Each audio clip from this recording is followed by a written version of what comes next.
excited this afternoon because we are now in a season where so many people are trying to figure out, how do I repair my credit? What am I supposed to do? Who can I literally contact in order to help me answer the questions that I need to be answered? And so today we have the one and only CEO and founder of Attainable Credit Solutions. That is Tim Adams, who hails from Detroit, Michigan. What do they call Detroit? The D. D-Town, the D.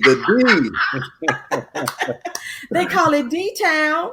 And so D-Town is in the house. However, you all, he now lives here with his family, lovely wife, and beautiful son and daughters here in the Southern California area. And I've been knowing him for quite a few years. And so I am so excited to have him on tonight. And I've had people already sending me questions to ask him. And so we will be answering questions. And I think somebody already has a question up in the comment area. But we're going to go straight into it because I know you guys have a lot of questions. And I have questions, and we want to get straight into it so we can get as much information out to you guys as possible. So good afternoon, Tim. How are you? Good afternoon to you, Latanya. I am well. I am so excited to be here. I just have this passion, just because of my struggles over the years, to really help people, and of course our people, to really understand and succeed and use this credit in this proper form to access those things in life that they dream about. Yeah, and we so need to hear someone that is very seasoned in understanding credit repair to help us through this process, because I think a lot of times we go through stuff and we do things that are mistakes because we do not reach out to people who truly understand what it is all about. So is it okay that we go straight into it? We can go straight into it. We can go straight into it. Okay, great. So starting it out, let me ask you, what does FICO mean? You know, because we hear about the FICO score, but what does it mean? And then how does it affect our lives?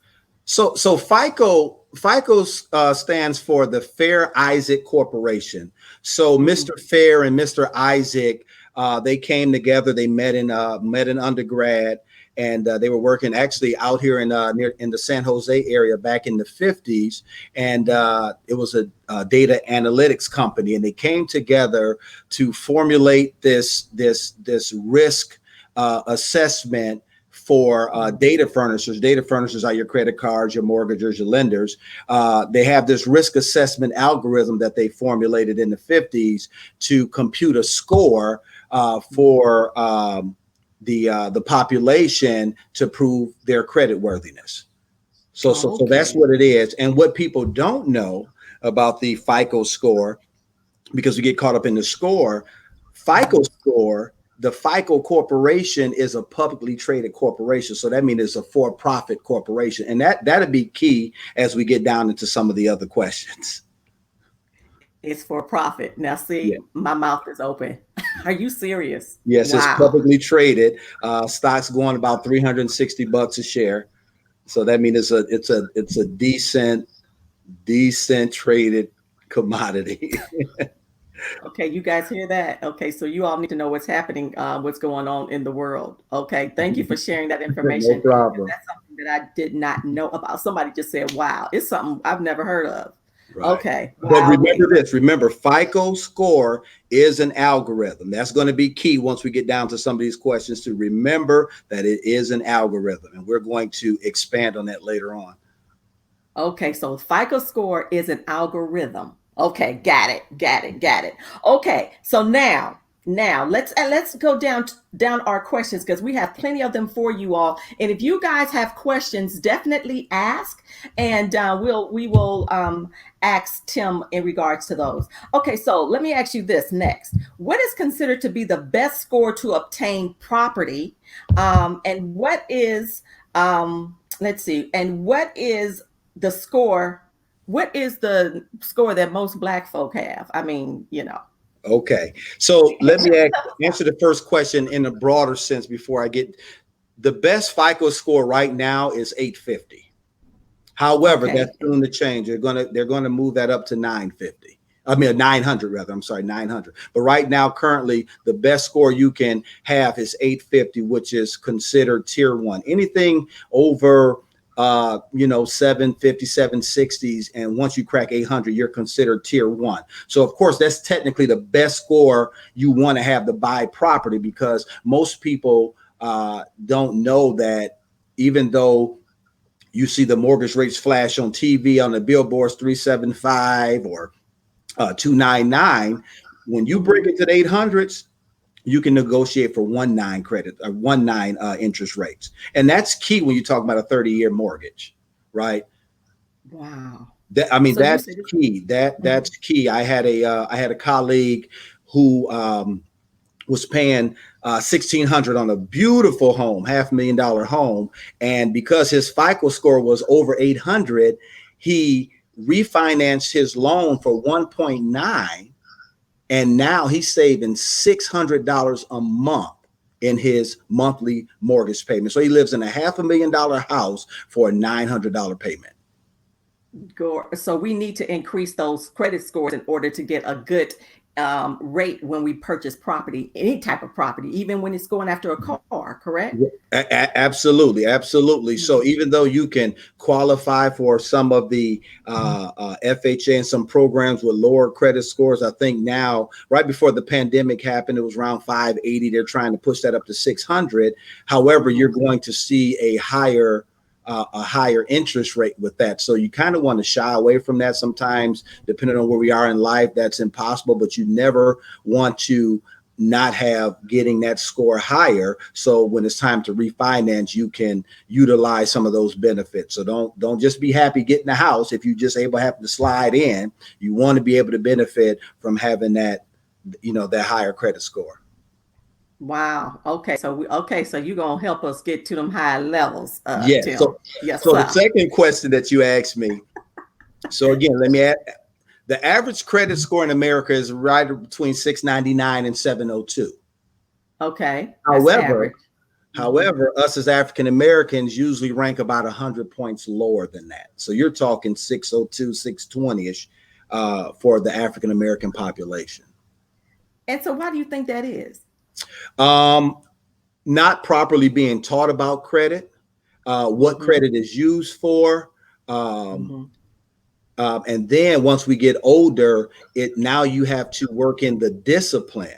It's not just about either fixing your credit or paying somebody to fix it, because what happens is you look at that as a cost and not an investment. And because we haven't been taught, we don't understand the investment. So if it costs you X amount of dollars to whether you do it yourself, the law says you can do it yourself. However, they don't provide guidelines, which people like me and in business like I am, we come into play because we kind of understand what the market and what the laws are saying with our team. But because we haven't been taught, we don't value it. We know we need it, we want it, but we don't value it because we don't know how to value it. Okay, got it. Okay. Hey, John. Okay, you see John's question. Okay, so John asked, why do people have bad credit? That is, okay. I think he's making a statement. Okay. Or is he making a statement? That is when a circumstance occurs in life that could ruin a person's credit. What can a person do to limit the damage to their credit worthiness? So credit plays two parts. First, biblically, I think it's around Proverbs 22. It says a good name is better than silver and gold. So credit is your digital name. So, you're meeting people, you give somebody your word. Hey, I'm going to come by and help you move. You need to show up and help them move. That's your credibility. Now, credit as far as financial, it's your credit report, is the algorithm. So now that's your digital name. You need to be able to do what you say you're going to do. Like, you should have good credit, period, and not leverage it at all if you don't have any plan to use it. And what am I saying? Help us, Lord. So outside of just your house and car and maybe, if you do a vacation, whatever, not to get in deep, because, we're going to walk down some criteria that you must follow to maintain good credit. But credit is used in America to access capital to increase your cash flow. Mhm. So if you don't have a dream, a plan, a business idea, you need, your credit probably needs to be over here chilling somewhere. Wow. Okay, that's good. Okay, Tim, see, that's some good stuff. You need to write a book because you are saying stuff that some of us had never heard of before. And I I've mean, never really, heard of it seriously. too. I mean, I got it probably like some of us. We got it fragmented. You try it, you throw money, Right, you don't see the results, you waste money, then you get skeptical, but you know you need it. right, Then you, of course, you know, we're believers, so we're gonna go to God and give it to God. However, he even talks about discipline, consistency. right. So it Mm-hmm. all comes back into that, because when you talk about algorithms, algorithms are a consistent, disciplined outcome. So now it's not emotional, right? So if we, as you know, our brothers and sisters, we remove the emotion and get into the data and the discipline and the consistency, we're going to fare so much more better, that it's going to be so exponential. It might seem like it's a struggle as you know, you get in the car moving, but you know how it is. Once a car is going downhill, you can take your feet off the gas. That's real talk. But I'm loving what you said, that discipline and that consistency. Discipline and consistency. Y'all hear that? Because this is where we have to get. Because we, especially as you just said, as African Americans, we're already 100 points below our counterparts. So we're already trying to catch up. Right. Okay, discipline and consistency, and that's where we got to get to that place of. Okay, okay, we got stuff coming in. Okay, so let me ask you this next question. Um, um, okay, I think I had on here how to increase, but let me go here first. Someone asked, to boost credit score, what things should we have removed off our report? So I guess basically, should people begin to remove items off their report in order to increase the credit score? Well, you got to Because a be lot of people careful have that removing, question. because you don't want to. It's, and that's where it's tedious, and that's where, even like I said, the law says you can work on your own credit. Some people have been successful. However, Yeah. with that consistency and discipline in place, there's a process now. So you don't Mhm. want to make sure you remove the wrong things, because, for example, you might have a late car payment. Do you want to remove that whole trade line when you have 19 months of good payment and just one bad one? Right. No, you don't want to get Right. into that, because then, you know, you'll blow it all out the water. So let me start from here. To boost scores is to really have your positive credit outweigh your negative credit. That's the simple Okay. answer. That's Okay. really the straight, simple answer. Your positive credit outweigh your negative credit. Or the second, the part B of that simple answer is, you want to make sure that your utilization is in line. You don't want to have $5,000 available and your balance is $4,999. You want to Mm-hmm. make your utilization. Now let's go back to the Okay. first, the first answer. You can have more positive credit than negative credit, and your scores will increase. Right? I said that. Okay. However, you still might not be able to buy anything, Right. because Okay. your credit is just not about your score. People are lured in by the score, and the Right. score should be a reflection of what's in your profile. Wow. Okay. Period. Okay. So you can, if you have 760 credit and you think you're doing good, but you know that you got a $300 credit card that you just haven't used yet, that Right. you don't have any meat in your profile. Okay. So that Okay. 765 will get you pre-qualified. That'll get you into the bank to talk to the lender, but the lender's going to open up your file. Now that reasoning comes in. Mm-hmm. They're going to say, hey, you got $300, it's paid off. You know, it's 100% paid off. However, you want 300,000. Well, my score is high. Well, you don't have any meat to go from $300 to 300,000, and you want me Wow. to give it to you over 30 years. As they say in the South, if anybody's on from the South, they say that dog don't hunt. So basically, it's what's in your profile. So it is like what's in your history. So It's you gotta take out that time to just start saying, even if you're starting now, becoming disciplined and consistent in what it is that you're doing. right. Okay. Okay. Got you. Oh my Lord, today. Okay, somebody said, say that. All right, right. Okay, so now the so another question was, someone asked, what is the quickest way to boost your score? Did we already ask that? Is there a quick way to boost it? So the quickest way to boost it, and of course, everybody's profile is different. Everybody's suffered different circumstances. Everybody's circumstances is different. Now, one of the fastest way to boost it is to understand the five. I call them the five factors of the credit score. So the five Okay. factors of the credit score is utilization, right? So you want to make sure that your utilization is not upside down. You want it to be a minimum of 70-30. However, tier Okay. one, you need it to be under 10%. So that'll So help. what do you mean by that? What is utilization? So Basically, utilization. So you always want to show utilization. So we call it not necessarily a trick, but you know how you work the algorithm in your favor. If you have okay. $5,000 in credit, available revolving credit, you want to Mm-hmm. make sure that 365 days of the week that you're not Okay. over $500. Gotcha. So I don't care if Right. it says 5,000 every day, Right. because back, like I said, some of us seasoned people, Right. we're still believing that the credit bureau, they report every 30 days. As long as you pay it off when your cycle, you're good. Mhm. However, because of technology, the credit bureaus are looking at your credit every day. Your Every credit score day. can go up and down every couple of days. So if you want to have that stay in proper utilization, you want to make sure if you got $5,000 and you go out and spend $500 on a refrigerator and you didn't pay it off, don't go spend another $100. You got to be at that 500, because if not, every dollar over that will start impacting your score.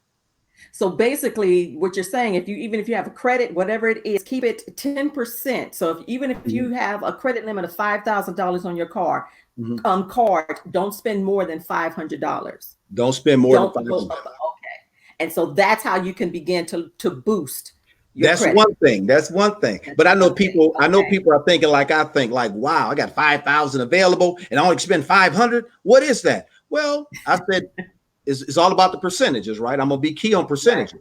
If you want to spend 10,000, you need $100,000 card. That's all. So that means you just got to improve your credit worthiness.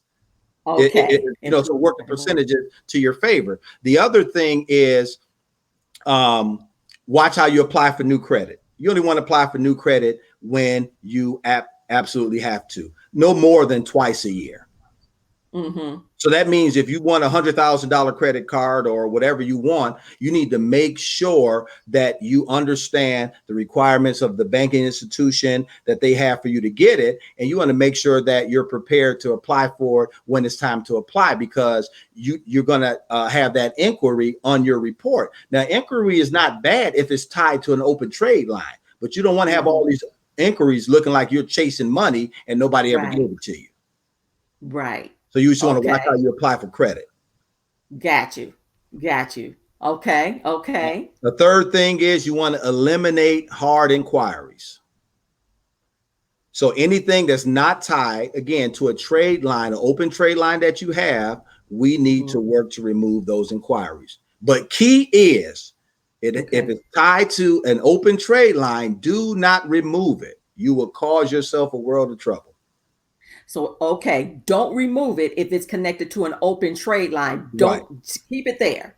Keep it Okay. there, because you know how people say, oh, you got so many inquiries. No, they tie Right. inquiries to open trade lines. If you have open trade lines, the inquiry is okay. Okay. Okay. And so, can you explain to people what a trade line is? Because I know we have some business people on here that may understand what a trade lines are, but I don't know if everyone understands. Can you explain Okay. that for Yeah, us? trade line is every open account that's on your credit report, whether it be a student loan, whether it be a car loan, a mortgage, a credit card, a jewelry credit card. Those are considered trade lines. Okay. Okay, got it. Got it. Okay, so someone asked the question. So, do we need to pay every time we use it if I buy a refrigerator and then pay it off before, if I buy a refrigerator and then pay it off before the cycle? So so that's a loaded question. If you're at your 10% maximum, which I like to be that or under, and if circumstance happens and you only can pay a certain amount, that's fine. But understand you're going to introduce interest to your payment because you're going to be paying interest on the balance. However, what I like to do is I make it a practice to, when I buy something, I pay half in 15 days, the balance at the end, because you want to show utilization because it helps your credit. However, you don't want to pay the bank's interest. So two things that happen. One, it won't cost you extra money. Two, when they're not making money, but you're showing that you actually use the credit card, they're going to start saying, okay, we're going to offer them some more money. Got you. So basically it's a good thing to pay, you said every like 15? Basically I pay 15 days. So if I buy something and just say it might be less than that, depending on what time of the month you buy it. Right. But just if you buy something on the 1st of the month, by the 15th of the month, soon as it shows, because it takes a couple of days to actually show that you owe money. But as soon as it shows that you owe money, I'm paying half then, and then I'm paying half when they say it's due. That's good. That's And good. because of technology, you can set those payments up in advance on your app, your mobile app, so you don't have to worry about forgetting them. And that's part of too helping with the algorithm, because as you mentioned earlier, we're dealing with algorithms just like we do with social media. It's about the algorithms, and you're trying to pretty much trick it to an extent. Am I correct? You're trying to work it to your favor. We're trying to work it to our favor. So we're going to work it to our favor, y'all. I'm not necessarily a math guy like I used to be, but you want to make sure that X always lands on your side of the equation. Okay. So then basically you guys too, if you have something, if you have credit or whatever, your credit cards, try to pay them, as he said, sometime in between the middle of the month and then the rest towards the end, however it is, because too, as you say, we're trying to lower the interest because it's always an interest there, which is accruing, correct? Yeah, you don't want to pay any interest. Mm-hmm. You don't want to pay any. You want to show utilization without paying the interest, because that's how. And now you're building your credibility with that lender, especially if it's a credit card, because now they're going to say, well, I'm not making any money. However, they are using it. So in their mind, they're going to give you some more because they want to make interest, but you already know you got the secret sauce already. You're not going to ever get interest out of me, but you're going to keep giving me available credit because I'm working on another plan and I need this tenure and this available credit to show, because I want a bigger house. I want to start a business. I want to get a business loan, whatever that plan is. Right. This is some good stuff, ain't it, y'all? Okay. I know somebody said, love this. Wow. I mean, this is some good stuff. Thank you so much, Tim. Okay. So now, what was the other question I had for you? I had another question for you too. All right. Someone else asks, what's the most detrimental to your credit report and how can you remove them? What's the most detrimental to your credit? The most detrimental, let me give you the best order. You have your public records, right? Your bankruptcies, whether it be bankruptcies, child support, foreclosures, and student loans, and then medical bills. Student loans, Tim, them student loans, man. Mm-hmm. Well, let me give you a nugget. Let me give you a nugget about public records. So public records, not excluding student loans, public records are your your bankruptcies, your tax liens, your child support if somebody falls in that stature. But what people don't know is the public records are not volunteering that information to the credit bureaus. Okay. Because they don't report to credit bureaus. Okay. So somebody should be asking the question right there. How does it get on my credit report? So how does it get on my credit report, Tim? Well, one, since it is a public record, I mean, if somebody filed bankruptcy, I can go down to the bankruptcy court and pull it myself because it's public record. However, the information is the greatest commodity. If anybody ever watched Wall Street, like the original Wall Street, information is the greatest commodity in the world. So the Yes. data, the credit bureaus, they go to and fro. Whoever my Bible scholars here, you know, when God asked Satan what he was doing in the book of Job, where have you been? I've been going to and fro. The Right. credit Right. bureaus, I don't care how nice they talk in those emails to you, and they tell you report your utilities are going to boost your score. They are not your Right. friends. They are Right. in business to collect data, and the more data Okay. they collect or they believe is reliable, they sell that data for profit. So if they got Wow. it, you know, they don't care if your score is high, low, or anything like that. Of course, if it's lower, they're going to get a benefit because then they get to sell it to high interest credit cards, right? But they're going to get data to tie you in, and they really wanted whoever they're selling to, they just want to prove that Latanya is who Latanya is. Right. So, I mean, to the point where if you're at your son's house and you say, hey, I'm going to treat everybody to pizza, and you sign the Right. receipt, and if they collect that data with that address where you signed that receipt, that's not your home, it'll pop up on your credit bureau. We don't know that because we don't check our credit reports often enough. We don't check them often. Okay, we're gonna get to that. We're gonna get to that. Another, Okay. another nugget.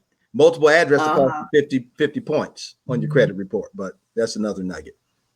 You said what now? I Repeat said that. multiple addresses because you only can live one place. Multiple addresses will cost you 50 points. Up to 50. Multiple addresses on your report cost you 50 points. It can You cost know you what, up to Tim? 50 I'm gonna points. tell you. I'm gonna tell you what. I pulled my credit report and I saw multiple addresses. So basically, you're okay. So let me. So how do you get rid of those addresses? Can you even get rid of them? Y'all Yeah, hear that? If you got yeah. multiple addresses on your Mhm. report, it's causing you 50 points. Okay, see how much I owe you. I owe you how much? Let me get my book. Let me get my book out. 50 points. That Look, before I got into this space, I used to see the multiple addresses on my report, and I took it as a badge of honor. Like, that's history. right. No, it's working against you. Okay, yeah, okay. So I hope y'all hear that. Okay, so we gotta get that stuff because I actually pulled mine and I saw the addresses. Especially as you said, over time, the older you are, Mhm, we move. mhm. Here I moved from Ohio. I even saw some Ohio addresses, Los And how Angeles address. and right, and you've been out here since I met you, and I've been knowing you over 20 I've been out years. here for So over 30 years, right, and so it is still there. mhm. Okay. See, that's okay. So now somebody asked the question. Well, okay. Someone asked the question. How can we teach our children about credit? Good question, McKenna. That is probably one of the best questions right there because we were never Mhm. taught that. One, we have to talk about discipline and responsibility, and that comes with allowances and not spending everything in one place when they make money. Because I know my daughter, she when she wants to will and deal with me, she wants to get the best bang for her buck. So she doesn't want 10 jobs to get the total amount. She wants one job to get the total amount, right?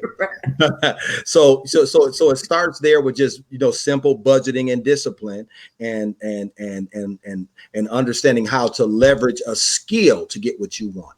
And so that means you have to Mhm. know what value you bring to the Mhm. table. That's one. Two Mhm. is what they didn't teach. I don't think they taught our people is when you when your kids start going to college. I think you can do it as early as 15 or 16. You add them Mhm. as authorized users to your credit, your Hmm. credit cards. Now, Right. now you might give them a credit card, you might not, but you might give it to them. If they're disciplined enough, you give it to them. That way, if they're somewhere away from you and they're in trouble, they can use it, and it's not an Right. issue. Right. So, of course, for that emergency purpose, but also if you're building positive credit and you're following some of these steps that I've outlined here, Mhm. their credit is being built as well. And the reason why we need to Mhm. do that now, Latan, you and I were talking right before the call, was because Mhm. of this whole FICO scoring changes all the time. Right. That those authorized users for your kids are becoming less and less powerful. So, but you got to get them on there so you can get them a small primary. Because primary Wow. means they're the primary account holder, even if it's $50, $100, Right.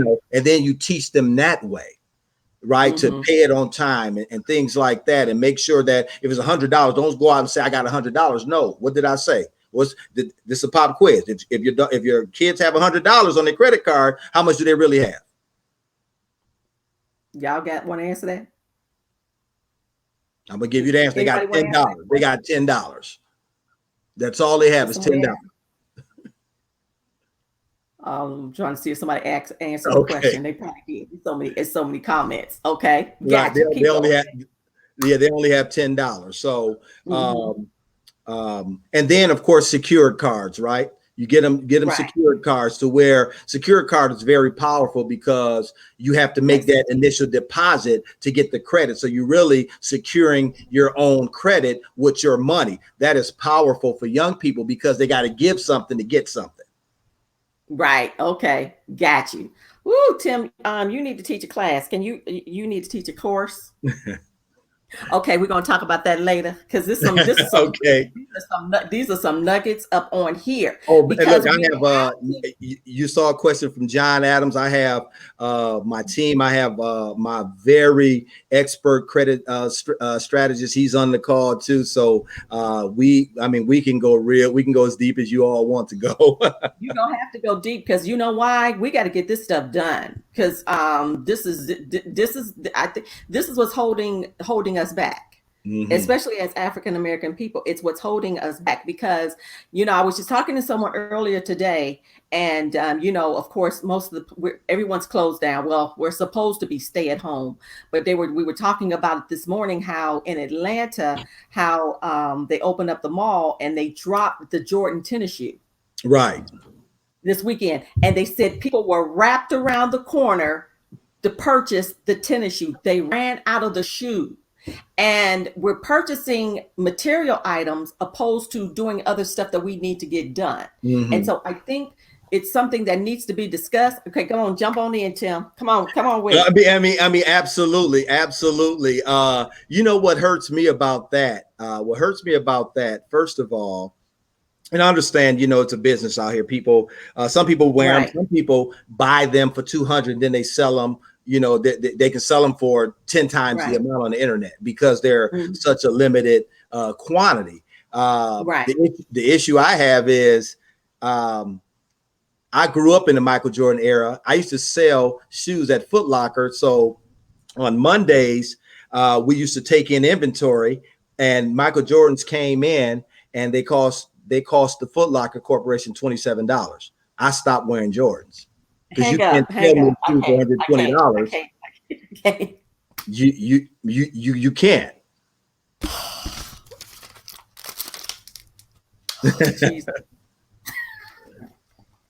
Lord help us today. You can't. Okay. I mean, you can't sell me a retro model, not even the original mold.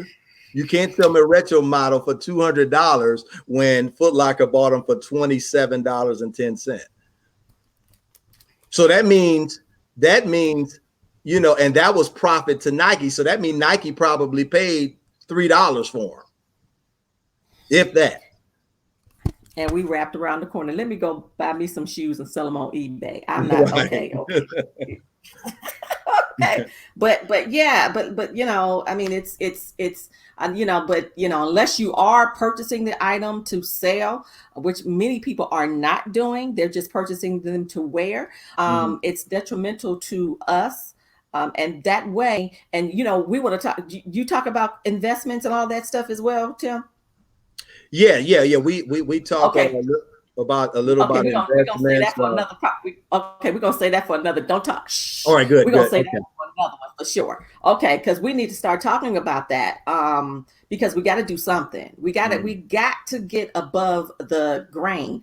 Someone said, unfortunately, in our community, there are parents that have used their child's social, to obtain services like apartments and things when they were minors. How can this get removed?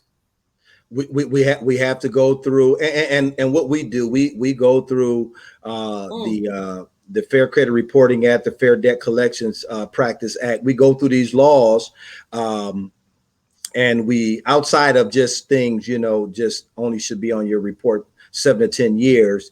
They don't just fall off either. I don't want people to get that misnomer. If something just fell off, it's because that company went out of business. It just doesn't fall off. Because the credit bureau is always looking for information to replace that information because they got to have the most up-to-date information on it.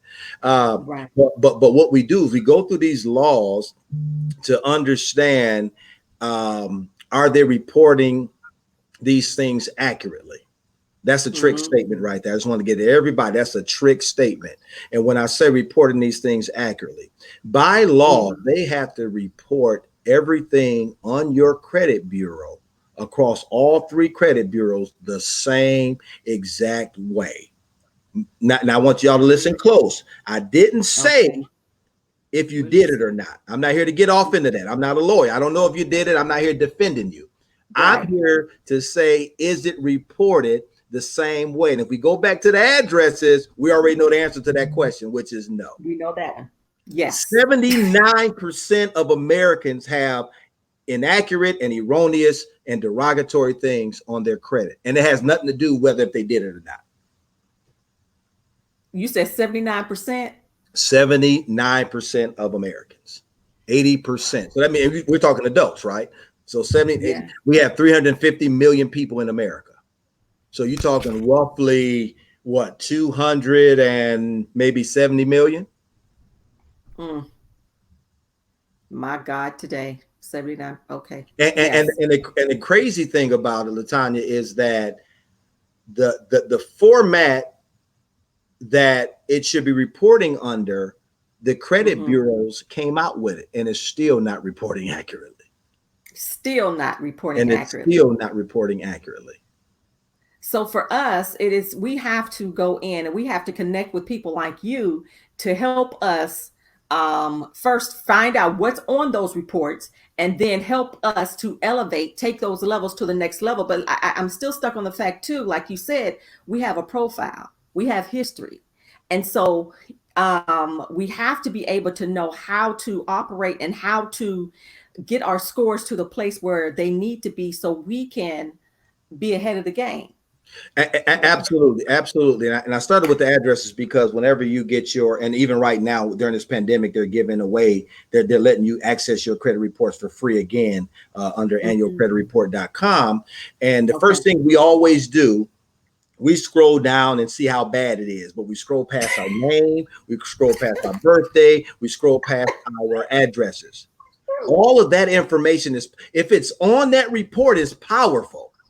Okay. You can't. TransUnion might say LaTanya Washington. Equifax might say L Washington. Experian might say LaTanya W. That's inaccurate. It's inaccurate. I even had X in my name. I don't have a middle name. That is costing you points. Oh, snap. Okay. Oh, snap. Oh, snap. Oh, snap. Y'all hear that? It's costing us points. Okay, man, Tim. Okay, that's good. It's costing us points. So things are on our reports that's costing us points that we don't even recognize they're costing us points.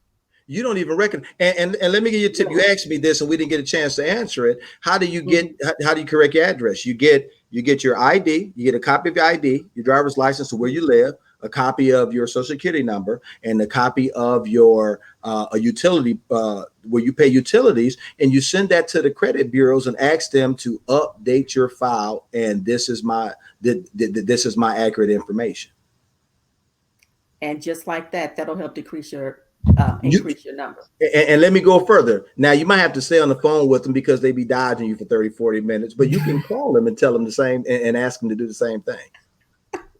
Okay. Got it. Okay, y'all, we got to have Tim back, right? I think Tim needs to teach a class. Y'all think so? I think Tim literally needs to teach a course in regards to all of this stuff that we have talked about today. And Tim, you willing to teach a class? I absolutely am. I have, and like I said, I'm real big, and it's about the third time I think I said it, consistency and discipline, because I have some help that helps me, get the message across. And because we have such a love for people, and of course our people, we're going to be brutally honest. So look at it as an investment and not a cost. If you look at it as an investment, you got to look at it as like a boot camp, because once you understand that this system is not working for you, if you're not working it, you'll never go back. You'll never go back once you understand it.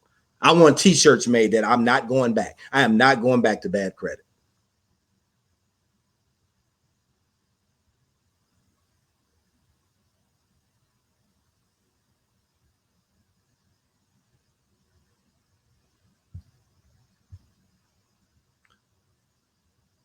I don't know if we froze up, Latanya. I see you, but I don't see you moving.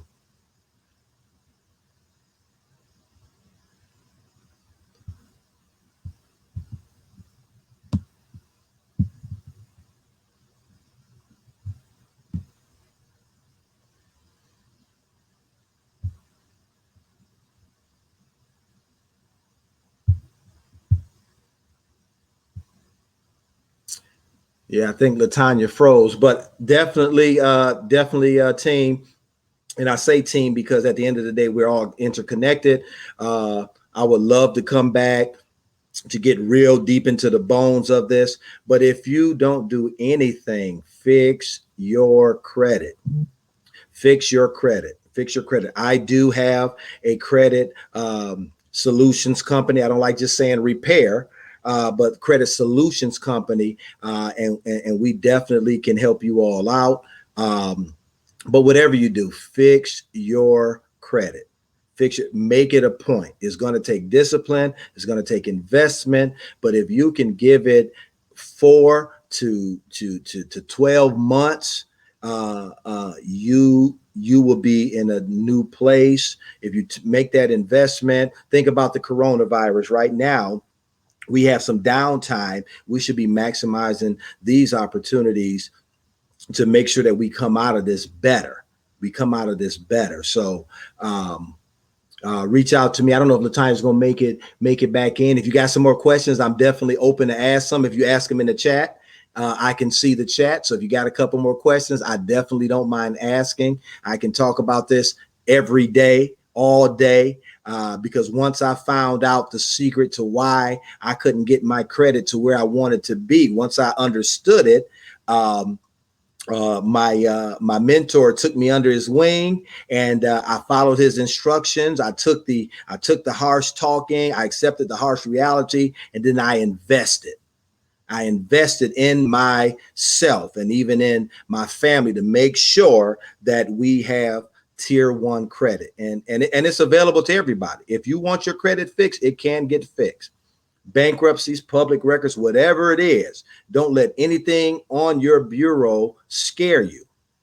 You can call us. We can do an analysis for you, and we can tell you exactly. We can tell you exactly what's in your report, what's inaccurate, and what steps are needed to get it repaired and get you on your way. Now, the law doesn't allow us to give guarantees and timelines. However, you can see results in as early as 30 to 45 days. And most people in our company or our clientele, they're through within about 6 months, 7 months at the top, some even sooner, some as early as 4 months to about 6 to 8 months, which is no time when, it took us years, right? Let's be honest with ourselves. It took us years to get into this mess, and then we hid. For a while. So to give up, 4 to 8 months of your time of just putting that discipline back into you, a lot of motivational speakers, they talk about it takes about 21 days to break a habit and build a habit. So just think how powerful you would be after that investment in yourself. Because with our company, we also educate you, because I only want you for a client one time. I don't want to be in business forever.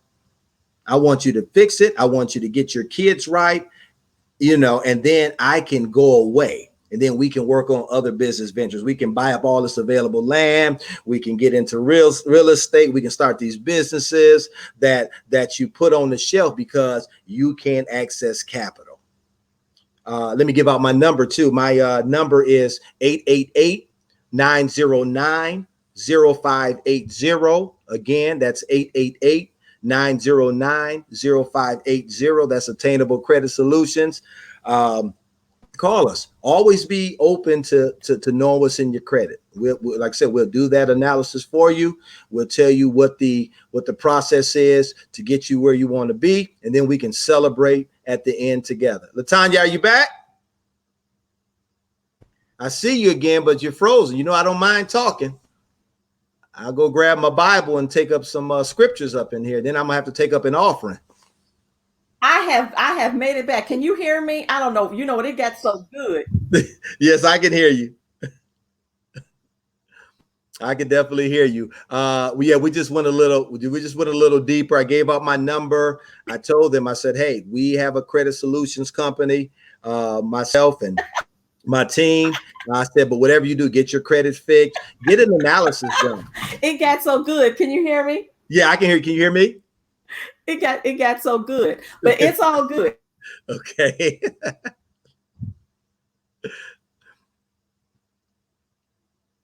Yeah, you're freezing up again. So that means you giving me the floor, giving me the mic. Oh, I see. Dre Berry says, never going back to bad credit. Get you a t-shirt. Never go back to bad credit. Never, never, never. It is resources out here for everything that you want to do. If you can't access the resources, just like the Bible said with the prophet and the widowed woman who had the son, and the prophet asked her, what are you going to do? She said, I'm going to make my son and I these fig cakes, and then we're going to go home and die. And he said, what's in your house? Again, like with credit, let's look internal. What's in our profile that we need to address to access the things external? You got to access it internal before it's external, right? There's not always something outside of us, right? We're endowed with everything that we need for our purpose in this earth. So we got to make sure that we understand how we thinking credit. What do we think about credit? Is it scary? Is it taboo? Can we talk about it openly? I was the same way. You didn't want to talk about it. You want to look like, you know how we do. We want to dress like we got everything together, but internally we know we're all broken apart. But you know, that has to change now. That has to change. We have to be clean on the inside and the outside, right?